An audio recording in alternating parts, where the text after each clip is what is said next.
Ang aming lunch today ay munggo. Munggo ng Ilongga.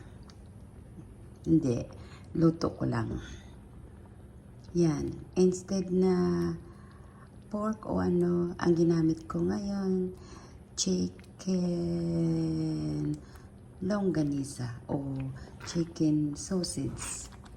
Hindi ko alam kung anong tawag dito, basta kung ang nakita ko sa fridge, yun lang ang kiluto ko. Yung kasama yung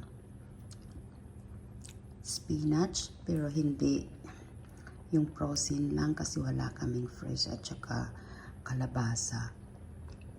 May tanim kami na malunggay pero hindi pa pwedeng harvest kasi bagong ano pa lang tanim. Kaya ito lang muna ang aking ginamit. Ang frozen spinach tsaka kalabasa. Ito na yung aming, kasi gustong-gusto ng alaga ko yung munggo. Ako rin, at saka si Bossing din.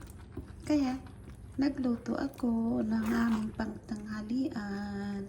Yan. Para kakain na lang sila pag dumating kasi hindi ako sumama. Masyadong mainit sa labas. Ang pinakamainit na mainit dito sa Dubai.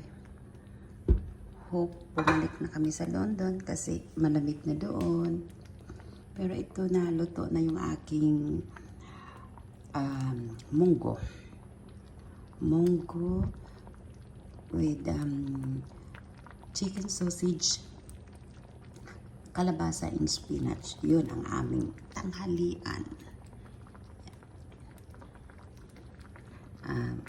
Yun, masarap na. Bye-bye. Sa uulitin, panoorin nyo yung aking YouTube channel, please. Bye-bye for now. Sa sunod na naman ulit.